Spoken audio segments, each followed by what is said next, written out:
Buenos días, buenas tardes, buenas noches. En este video vamos a hacer un breve análisis de lo que fue la muy buena victoria de River sobre Vélez en el Estadio Monumental. En el cierre de esta primera instancia del torneo Apertura, el equipo de Gallardo goleó 4-1 al conjunto de Liniers y se terminó quedando con el segundo lugar de la zona B, solamente por detrás de Rosario Central. Debido a esto ya conoce a su contrincante en la próxima instancia, será Barraca Central en octavos de final en el Monumental, y también sabe que los cuartos de final, en caso de avanzar, también se jugarán en Núñez, es decir, el hincha de River tiene como mínimo 3 partidos más en el Monumental antes de mitad de año, y podrían llegar a ser 4 si es que River derrota a Barracas. Por lo pronto vamos a estar hablando en este video del rendimiento de los jugadores. Hubo algunos puntos verdaderamente muy altos en lo que fue este enfrentamiento ante Vélez. River necesitaba ganar para salir segundo, caso contrario salía tercero y su rival hubiera sido totalmente otro en la siguiente instancia del certamen. Lo consiguió y encima mostró un rendimiento muy pero muy bueno. Nuevamente, al igual que contra Boca, el primer tiempo de River fue de primer nivel y para aplaudir desde el minuto 1 hasta el minuto 45. Después, en la segunda mitad, con la intensa lluvia que cayó sobre el Monumental, fue un poco más complicado para jugar al fútbol, pero aún así el partido estuvo resuelto antes de tiempo. ¡Empecemos! Voy a comenzar, como hago siempre, haciendo el uno por uno de los futbolistas que arrancaron el partido de ayer como titulares y también haciendo un breve comentario de los que ingresaron en la segunda tiempo. Armani fue el arquero, no pudo hacer prácticamente nada en el gol de Vélez y después no tuvo mucha participación, teniendo en cuenta que las otras dos situaciones claras que tuvo el elenco visitante fueron 2 remates, uno de González Pires en propia puerta, pegó en el travesaño, y después en el segundo tiempo un disparo de media distancia que también pegó en el palo. Es decir, que salvo una jugada en la que tuvo que salir con los puños y después su buen juego con los pies, de hecho desde los pies de Armani arranca el segundo gol de River, no se puede decir mucho del arquero en este partido, ya que en otros encuentros fue determinante. En esta oportunidad no tuvo mucho trabajo. Fabricio Augusto fue el lateral por la derecha, estuvo preciso a la hora de atacar. Es cierto que no estuvo tan a fondo como en otras oportunidades, pero se nota que en el ingreso del duelo ante Boca en la segunda mitad y en este cotejo, Bustos ha vuelto a ser el que fue cuando llegó a River a mediados del año pasado. Digo esto porque antes de estos dos últimos compromisos había tenido ese flojo rendimiento contra Independiente del Valle en Ecuador. En esta ocasión cumplió y con creces.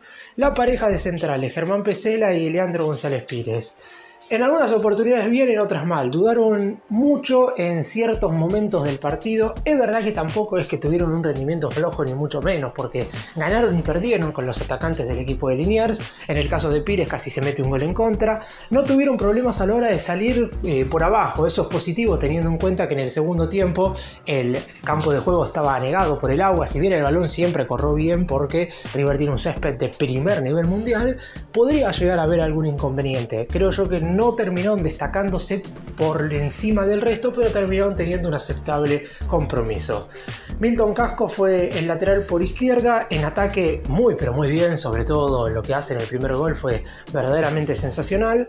En la segunda mitad creo que se quedó un poco en el aspecto ofensivo y hasta tuvo algunos retrocesos que no le permitieron a River estar del todo fino defendiendo por el costado izquierdo de la defensa. Aún así, teniendo en cuenta que también había sido parte del 11 contra Independiente del Valle en Ecuador y en aquella oportunidad también había tenido un flojo rendimiento, hay que destacar que un jugador que juega poco haya tenido un rendimiento más que aceptable. Vamos a la mitad de la cancha. Enzo Pérez es el que más contacto tuvo con el balón y si bien es cierto que por momentos Vélez se le tiró encima como para evitar que fuera la salida limpia, terminó redondeando un buen partido. En el segundo tiempo sintió el cansancio y tuvo que salir reemplazado, pero aceptable partido de Enzo. Nacho Fernández para mí fue la gran figura del encuentro. Es cierto que quizás lo ponemos un poco más encima de lo que deberíamos según su rendimiento en los 90 minutos, porque era un futbolista que venía entrando muy bien en los segundos tiempos, pero todos nos preguntábamos, y a lo mejor Nacho únicamente está para eso, ya no le da para ser titular. Y si bien es cierto que es muy complicado medir este partido con la misma vara que otros, la realidad es que el rendimiento de Nacho fue muy pero muy bueno, incluido un golazo, el tercero del equipo en este cotejo. Galopo, otro que tuvo un aceptable partido. Es medio difícil quizás medir a River en general porque el primer tiempo todos jugaron bastante bien. Fue en la segunda mitad donde muchos bajaron su rendimiento. Creo que lo lógico, por ya tener un resultado más que diferencial, y también por lo que mencioné de la lluvia torrencial, me parece que Galopo también redondeó un aceptable partido sin tener tantos aciertos ni tampoco destacarse demasiado. Mastantuono siempre es el mejor individualmente, es un futbolista que complica a los defensores rivales, aunque no toque mucho el balón o en definitiva, aunque las pocas veces que aparezca no lo haga con destellos, pero por lo pronto me parece que otra vez volvió a probar sin ningún tipo de dudas. Le faltó el gol, tuvo dos acciones con disparos de media distancia, una que se fue sobre el palo izquierdo y la otra que pegó en el palo derecho. Y la pareja de delanteros estuvo más que comprometida a la hora de presionar la salida del rival. De hecho, el arquero de Vélez se equivocó en más de una ocasión y tanto Colidio como Driussi tuvieron un buen partido. En ambos casos convirtieron goles. Es verdad que en el segundo tiempo se le notó a ambos cansados. Gallardo tendrá que ver la manera en la cual puede hacer que los dos puedan aguantar más de 60-65 minutos, que es lo que normalmente dura la presión de River. Después prácticamente que el DT se ve obligado a cambiarlos porque empiezan a sentir el cansancio físico. Y en el segundo tiempo ingresaron en primera instancia Meza, que sigue estando en debe con el hincha, sobre todo porque se lo nota entrando con el freno de mano puesto, y es un jugador que con la pelota en los pies sabe mucho, pero la realidad es que no termina de tomar decisiones acertadas una vez ingresa. En el caso de Borja, prácticamente su entrada fue mala, no estuvo a tono con lo que pedía el partido, encima le atajaron el penal, posteriormente pudo convertir en segunda instancia. Kevin Castaño ingresó en la mitad de la cancha el guardia Enzo Pérez, esta vez para jugar de volante central, y está claro que no puede no ser titular en este equipo. Es lógico que el Gallardo lo haya hecho descansar después de haber sido titular básicamente en todos los encuentros. Y después entraron Lanzini y Zubiabre, uno por el lado derecho, el otro por el costado izquierdo. De Lanzini un par de centros correctos, después un par de imprecisiones. A Zubiabre creo que le falta más roce porque se lo nota a veces perdiendo de manera sencilla con los defensores rivales, pero de a poco irá ganando cada vez más contacto en la primera división. En relación a lo que fue el partido, River dominó todo el primer tiempo con bastante facilidad. Rápidamente llegó el gol de Driussi luego de una muy buena acción colectiva del equipo. Es cierto que la jugada se termina ensuciando un poco al final porque termina rematando Mastantuono, el rebote del arquero de Vélez es muy pero muy malo y Driussi convirtió en la segunda jugada, pero en la previa de todo lo que había sido el armado de esa ocasión para finalmente llegar al arco rival, había sido todo muy fluido y bueno. El segundo tanto llegaría por obra de una genialidad de Colidio, que le hace un caño a un defensor de Vélez y posteriormente remata al palo izquierdo del guardameta del conjunto visitante. El tercer gol llega nuevamente por medio de un error del arquero de Vélez. Es cierto que también una genialidad de Nacho Fernández en ese tercer tanto. Antes de finalizar la primera parte viene el descuento de El Fortín por medio de Majer Carrizo, una jugada en la cual le ganan la espalda a Casco. En ese primer tiempo no sucedió mucho, pero en esta oportunidad, teniendo en cuenta que no pudo cerrarse de manera adecuada, además de que González Pires había salido lejos y después no lo pudieron frenar al atacante de Vélez, que definió cruzado ante la salida de Armani. Y después en el segundo tiempo básicamente no pasó nada hasta el minuto 45, que se dio la situación del penal, porque Vélez no tenía ningún tipo de jerarquía como para poder llegar, producto de una jugada colectiva, al arco de River. Tuvo un remate de media distancia que se estrelló en el palo, pero después nada más. De hecho, ni siquiera tuvo centros, no tuvo una gran cantidad de tiros de esquina como para poder descontar. Armani fue un espectador durante toda esa segunda mitad y River tampoco pudo generar tantas situaciones de gol como en la primera parte. De hecho, en la etapa inicial tuvo dos Mastantuono muy pero muy claras y también había tenido una más Colidio. River podría haber marcado alrededor de 5 goles en ese primer tiempo, no pudo, y en el segundo tiempo creo que no sufrió el partido, teniendo en cuenta que los minutos iban pasando, la lluvia torrencial iba cayendo sobre el Estadio Monumental y Vélez tampoco hacía demasiado como para igualar las acciones o por lo menos descontar. Tuvo una ocasión clara Borja, ya había ingresado, quiso picársela por arriba al arquero y el guardameta en esta oportunidad la atajó, y después no mucho más hasta la situación del penal, que Andrés Merlos lo cobra, fue una falta sobre Lanzini, desde el VAR lo llaman para que rectifique su decisión porque creían desde la cabina que no había sido penal. Merlos va a la pantallita que está entre medio de los dos bancos de suplentes, la observa y decide mantener su decisión, la de cobrar penal. Borja patea, se lo ataja el arquero, desde el VAR le dicen a Merlos que el guardameta se adelantó, vuelve a patear Borja y el colombiano se saca la mufa. No tuvo un buen ingreso el cafetero más allá de que pudo convertir este cuarto tanto, pero por ejemplo lo más positivo y una de las cosas bastante buenas para River en este partido es que los atacantes del más grande convirtieron todos ellos al menos un tanto. Obviamente dejo de lado a Zubiabre porque no es un futbolista que se caracterice por convertir goles y además ingresó pocos minutos, pero Driussi marcó 4 partidos consecutivos. Colidio convirtió, no marcaba desde aquella victoria contra Atlético Tucumán. Yo creo que Colidio venía igual siendo importante para River sin tener rendimientos superlativos como en algunas otras oportunidades, pero me parece que su nivel no estaba siendo malo y pudo convertir un golazo. Y Borja se sacó la espina. Muchos pensábamos cuando el arquero le atajó el penal que iba a seguir esta mala racha de Borja, y también muchos pensábamos en que cuando decidió el árbitro que el disparo desde los 12 pasos tenía que repetirse, que lo pateara otro. Sin embargo, Borja es quien tenía que sacarse de esta mala racha y además el partido ya estaba totalmente sentenciado. Me parece que eso también terminó siendo un punto más que valorable para River en un equipo que a lo largo de este semestre no convirtió tantos goles. En este encuentro todos sus delanteros marcaron. Y este es el cuadro ya definido de los octavos de final de este torneo Apertura. La ventaja para los equipos que finalizaron mejor posicionados en cada uno de sus respectivos grupos es jugar el duelo en condición de local. Es decir, 8 clasificados de cada uno de los equipos. Los 4 que terminaron en los primeros 4 lugares, vale la redundancia, van a jugar los octavos de final en condición de local.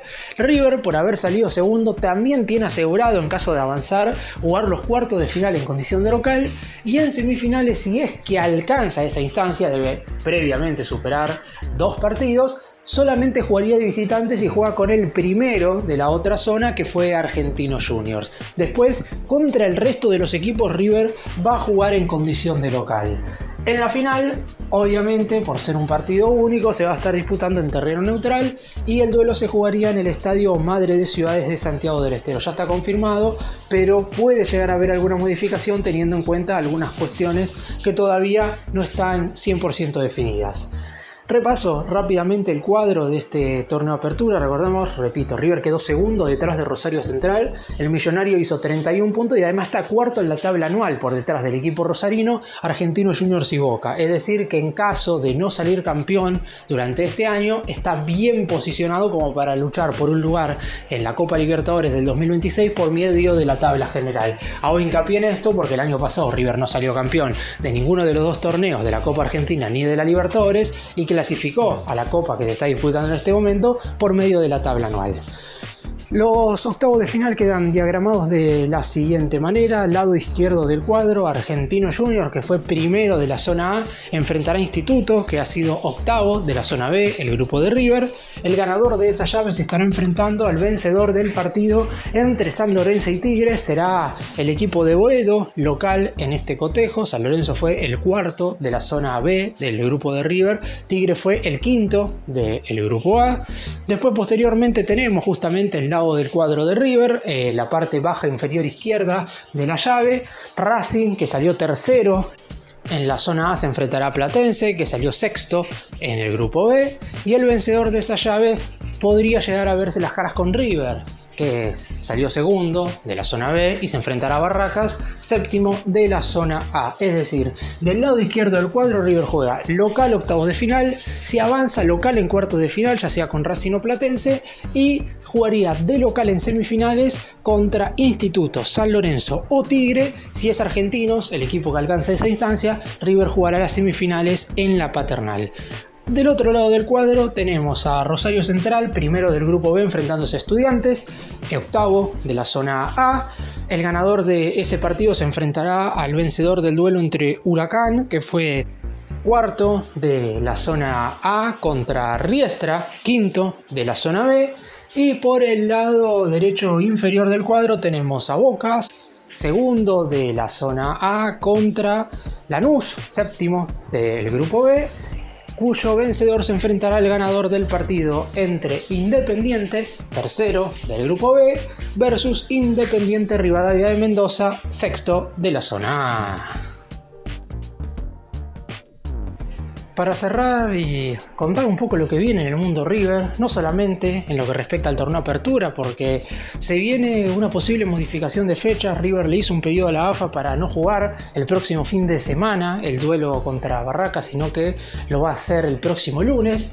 El más grande estará jugando el jueves, este 8 de mayo, en Guayaquil contra Barcelona por la cuarta fecha de la fase de grupos de la Conmebol Libertadores. Posteriormente jugaría el lunes contra Barracas en el Monumental. Sería el duelo que cerraría los octavos de final de este certamen. Después habrá que trasladarse al jueves 15 de mayo, es decir, va a jugar jueves 8 con Barcelona, lunes 12 contra Barracas y jueves 15 contra Independiente del Valle en el Estadio Monumental, duelo por la quinta fecha de la fase de grupos de la Libertadores. Y después de ahí en adelante dependerá de si River avanza o no en el certamen doméstico. El otro duelo confirmado es mucho más adelante, martes 27 de mayo contra Universitario de Perú en el Estadio Monumental en el cierre del grupo de la Libertadores, pero por lo pronto habrá que saber hasta dónde llegará el millonario en el ámbito doméstico para, en definitiva, saber qué día, sábado o domingo, le convendría a River jugar dependiendo del avance en el torneo.